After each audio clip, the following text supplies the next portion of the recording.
بسا اوقات بہت سی محنتوں کا نتیجہ انسان دیکھتا ہے کہ ضائع چلا گیا. میں نے 10 سال محنت کی، حاصل کوئی نہیں نکلا. یہ ثمرات کیا ہیں؟ محنتیں، محنتوں کے ثمرات کا ضیاع. کوشش آپ نے کی، قسمت کی خوبی دیکھی ہے، ٹوٹی کہاں کمن، 2-4 ہاتھ جب کے لبے بام رہ گئے. Be prepared.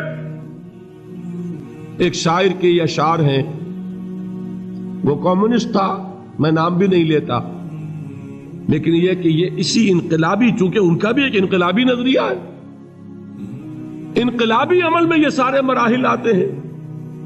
کوئی سیٹ بیک آیا، فرض کیجئے کوئی ناکامی ہو گئی، تو اپنے ساتھیوں کو دل بندھانے کے لیے یہ فصل امیدوں کی ہمدم اس بار بھی غارت جائے گی، سب محنت صبحوں شاموں کی اب کے بھی اکارت جائے گی. میرے نبی کے ثمرات کا جو لفظ یہاں آیا ہے، وَنَقْصٍ مِّنَ الْأَمْوَالِ وَالْأَنفُسِ وَالثَّمَرَاتِ، سب محنت صبحوں شاموں کی اب کے بھی اکارت جائے گی. دھرتی کے کونوں کھدروں میں پھر اپنے لہو کی کھاد بھرو، پھر مٹی سینچو اشکوں سے، پھر اگلی رت کی فکر کرو، پھر اگلی رت کی فکر کرو. جب پھر ایک بار اجڑنا ہے، ایک فصل پکی تو بھر پایا، تب تک تو یہی کچھ کرنا ہے. ایک مقصد ہے سامنے، انقلاب برپا کرنا ہے. ایک کوشش ناکام ہو جائے کوئی پرواہ نہیں، نیکسٹ. پھر تیار رہو ناکامی کے لیے. ایسا نہ ہو جو انگریزی میں کہتے ہیں hope for the best but be prepared for the worst. ایسا نہ ہو کہ دوسری مرتبہ ناکام ہو کے بددل ہو جاؤ، تمہاری ہمتیں جواب دے جائیں. نہیں، پہلے سے تیار رہو کہ دوسری مرتبہ بھی ناکامی آئے تو آئے، لیکن جب تک کہ کامیابی حاصل نہیں ہوتی ہمیں یہ کام کیے چلے جائیں. دیکھیے سیرت میں آیا کہ نہیں یہ واقعہ. بدر میں مسلمانوں کو فتح ہوئی تو احد میں زک پہنچی کہ نہیں؟ 70 صحابہ شہید ہوئے کہ نہیں؟ اگر ان کی ہمتیں جواب دے جاتی تو گاڑی کیسے چلتی آگے؟ تو فرمایا وَلَنَبْلُوَنَّكُمْ بِشَيْءٍ مِّنَ الْخَوْفِ وَالْجُوعِ وَنَقْصٍ مِّنَ الْأَمْوَالِ وَالْأَنفُسِ وَالثَّمَرَاتِ. ہم تمہیں لازم آزمائیں گے، خوف کی کیفیت سے، فقر و فاقے کی کیفیت سے، بھوک سے، جان کے نقصان سے، مال کے نقصان سے، محنتوں کے حاصل کے ضائع ہو جانے سے. وَبَشِّرِ الصَّابِرِينَ، اور اے نبی بشارت دیجئے صبر کرنے والوں کو. الَّذِينَ إِذَا أَصَابَتْهُمْ مُصِيبَةٌ، وہ کہ جب ان پر کوئی تکلیف آئے، کوئی مصیبت آئے، کوئی آزمائش آئے، قَالُوا إِنَّا لِلَّهِ وَإِنَّا إِلَيْهِ رَاجِعُونَ، وہ یہ کہیں کہ ہم اللہ ہی کے ہیں، اللہ ہی کی طرف لوٹ جانا ہے. یہ وہی انداز ہے جو میں نے فارسی کا شعر سنایا تھا آپ کو کہ سرے تسلیم خم ہے جو مزاج یار میں آئے. وہ ہمارا مولا ہے، ہمارا آقا ہے، اگر اسے یہی منظور ہے تو ہمیں بھی یہی منظور ہے. میں نے تسلیم و رضا کی بات کی تھی نا، آپ کو کچھ شعر سنائے تھے. ایک شعر اور سنیے، اور یہ کس کا ہے؟ محمد علی جوہر کا. ایک مرتبہ جیل گئے، ان کی ایک بیٹی جوان بیمار ہوئی، فوت ہو گئی. باہر چھوڑا انگریز نے، جاؤ بھائی دفن کر دو بیٹی کو. دوسری مرتبہ جیل گئے، دوسری جوان بیٹی اسی مرض میں مبتلا ہوئی. اب یہ جیل میں ہے، خبر پہنچی کہ دوسری بیٹی کے اوپر بھی اسی مرض کا حملہ ہوا ہے.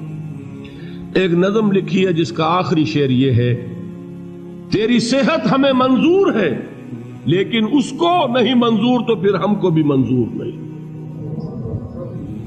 یہ ہے، جب تک یہ کیفیت نہ ہو اس میدان میں آدمی ثابت قدم نہیں رہ سکتا کہ میرے رب کو اگر یہ منظور ہے تو یہی مجھے منظور ہے، اور تیری صحت ہمیں چاہیے تو ضرور، لیکن ہمارے رب کو منظور نہیں تو ہمیں بھی منظور. راضی برضائے رب.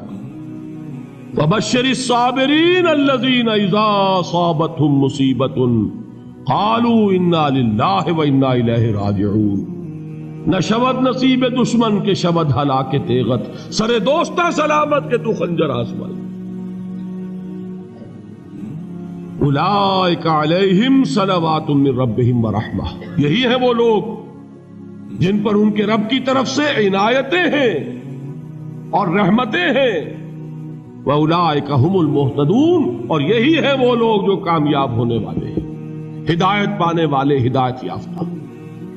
اسی سورہ بقرہ میں ذرا آگے چل کر، یہ تو ہے 20واں رکوع، 19واں رکوع، 21ویں رکوع کی پہلی آیت ہے لَيْسَ الْبِرَّ أَن تُوَلُّوا وُجُوهَكُمْ قِبَلَ الْمَشْرِقِ وَالْمَغْرِبِ وَلَٰكِنَّ الْبِرَّ مَنْ آمَنَ بِاللَّهِ وَالْيَوْمِ الْآخِرِ وَالْمَلَائِكَةِ وَالْكِتَابِ وَالنَّبِيِّينَ وَآتَى الْمَالَ عَلَىٰ حُبِّهِ ذَوِي الْقُرْبَىٰ وَالْيَتَامَىٰ وَالْمَسَاكِينَ وَابْنَ السَّبِيلِ وَالسَّائِلِينَ وَفِي الرِّقَابِ وَأَقَامَ الصَّلَاةَ وَآتَى الزَّكَاةَ وَالْمُوفُونَ بِعَهْدِهِمْ إِذَا عَاهَدُوا وَالصَّابِرِينَ فِي الْبَأْسَاءِ وَالضَّرَّاءِ وَحِينَ الْبَأْسِ۔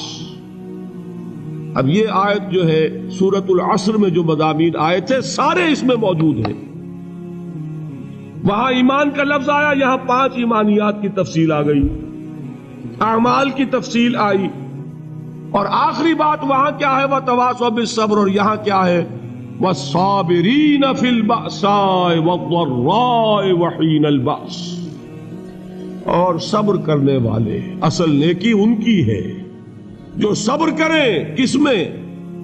جنگ کے وقت، ذرائے، باسائے، باسا کہتے ہیں فقر اور فاقہ، واحد آئے گا باس تو اس کے معنی جنگ، اور باسا جمع میں آئے گا تو فاقہ، فقر، بھوک، اور ذرائے جسمانی تکلیف، ضرر، جسمانی تکلیفوں میں صبر کرنے والے، فقر اور فاقے میں صبر کرنے والے، اور جنگ کے وقت صبر کرنے والے۔ اولئک الذین صدقوا واولئک هم المتقون، یہ ہیں وہ لوگ جو صبر کرنے والے ہیں، یہ ہیں جو سچے ہیں، جو اپنے دعوے میں نیکی کے اور ایمان کے صادق ہیں، اور یہی وہ لوگ ہیں جو متقی۔ اگلی سورت ہے سورہ آل عمران، اس میں 2 لفظ آئے ہیں، آخری آیت یا ایھا الذین آمنوا اصبروا وصابروا ورابطوا واتقوا اللہ لعلکم تفلحون۔ دیکھیے یہاں صبر اور صابر جو تعلق جوہد اور جہاد کا ہے وہی ہے صبر اور مصابرت۔ صبر ایک طرفہ عمل ہے، آپ جھیل رہے ہیں، برداشت کر رہے ہیں، صبر علی المعصیہ، صبر علی الطاعہ، صبر علی الابتلاء، یہ سب کیا ہے؟ صبر۔ اور مصابرت کیا ہے؟ صبر کا صبر سے مقابلہ۔ یہ سورہ آل عمران، اب وقت نہیں ہے میں آپ کو سناتا اللہ تعالیٰ نے کیسے کیسے مسلمانوں سے کہا، مسلمانوں تمہیں زک پہنچی ہے تو انہیں بھی تو پہنچی تھی، ان کے 70 نہیں مارے گئے تھے بدر میں، ان کے حوصلے جو ہیں وہ تو پست نہیں ہوئے، وہ اگلے سال آ گئے تم پر چڑھائی کر کے، تم کیوں اتنا برا مان رہے ہو؟ تمہارے دل اتنے زخمی کیوں ہو گئے؟ تمہیں تکلیف پہنچتی ہے تو انہیں بھی پہنچتی ہے۔ اپنی غیرت جو ہے ہمیں ذرا اس کا جائزہ لینا چاہیے۔ لوگ باطل نظریات کے لیے کتنی قربانیاں دے رہے ہیں، لوگ باطل چیزوں کے فروغ کے لیے کتنی محنتیں کر رہے ہیں۔ جیسا کہ میں نے ابھی کہا تھا، اسی غیرت کو چیلنج کرنے کے لیے، ذرا آپ کی حمیت دینی کو جوش دلانے کے لیے، قادیانی نوجوان کتنی تعداد میں اپنے آپ کو دین کے لیے وقف کرتا ہے، اور آپ کتنے نوجوان ہیں جو اپنے آپ کو دین کے لیے وقف کرتے ہیں، اور ہوں وہ کھاتے پیتے گھرانوں کے لوگ۔ یہ نہیں ہے کہ اگر کوئی اور کام نہیں کر سکتا تو پھر یہ ہے کہ وہ دین کے کام میں لگ جائے۔ باصلاحیت لوگ، کھاتے پیتے لوگ، ذہنی استعداد رکھنے والے لوگ، اونچے گھرانوں کے لوگ، وہ وقف کریں اپنے آپ کو دین کے لیے۔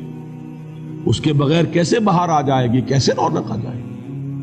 تو دنیا میں باطل نظریات والے جو ہیں، یہ بات کہی گئی ہے، مسلمانوں تم اگر توحید کے لیے لڑ رہے ہو، دیکھتے نہیں ابو جہل کو، اس نے گردن کٹوائی ہے شرک کے لیے، شرک کے لیے گردن کٹوائے، اور تم توحید کے لیے گردن کٹوانے کو تیار نہ ہو۔ اس نے گردن کٹوائی کہ نہیں کٹوائی؟ اور کس طرح کٹوائی ہے؟ جو کہ بڑا متکبر قسم کا، فرعون قسم کا شخص تھا، جب گردن کاٹنے لگے تو کہتا ہے ذرا نیچے سے کاٹنا، تاکہ جب تم نیزے کے اوپر چڑھاؤ میرے سر کو تو اونچا نظر آئے، معلوم ہو سردار کا سر۔ وہ بدبخت مرتے ہوئے بھی جو اس کی کیفیت تھی نا، اس کو ذہن میں رکھیے۔ تو یہ اس لوگوں نے قربانیاں دی، جانیں دی، تو فرمایا اگر تم ان سے زیادہ قربانی نہیں دو گے، جو نوٹ کر لیجئے اس کو، مجرد اگر حق کو غالب کرنا اللہ کے ذمے ہو تو آنے واحد میں غالب کر دے گا، تمہیں تکلیف ہی دینے کی ضرورت نہیں۔ سمجھ رہے؟ کیا اللہ کے مقابلے میں کوئی باطل کی طاقت ٹھہر سکتی ہے؟ یہ تمہارے ایمان کا امتحان ہے، یہ تمہارے خلوص کی آزمائش ہے، یہ تمہارے امتحان کا ثبوت درکار ہے کہ اللہ تعالیٰ دیکھنا چاہتا ہے تم اس کے لیے اپنی جانیں قربان کرنے کو تیار ہو کہ نہیں، تم اس کے لیے تن من دھن لگانے کو تیار ہو کہ نہیں۔ اور یہ جان لو کہ اگر کفار اور مشرکین اور ملحدین اور باطل نظریات والے وہ جو کچھ قربانیاں اپنے باطل نظریات کے لیے دے رہے ہیں، ان سے زیادہ اگر تم نہیں دو گے تو حق غالب نہیں ہوگا۔ انہوں نے جو صبر کیا ہے اپنے باطل نظریات پر، اگر تم اس سے زیادہ صبر کا ثبوت نہیں دو گے اپنے اس حق پر تو حق غالب نہیں ہوگا۔ اس لیے فرمایا یا ایھا الذین آمنوا اصبروا وصابروا، نہ صرف یہ کہ صبر کرو بلکہ صبر میں اپنے دشمنوں سے آگے نکلو، ان کے صبر سے بڑھ کر صبر کرو۔ ورابطوا، مرابطہ کہتے ہیں چوکس رہنا، ہوشیار، پہرا دو، ایسا نہ ہو کہ دشمن جو ہے غفلت میں تمہارے اوپر کوئی حملہ جو ہے کر بیٹھے۔ واتقوا اللہ، اور اللہ کا تقوی اختیار کرو، لعلکم تفلحون، تاکہ تم فلاح پاؤ۔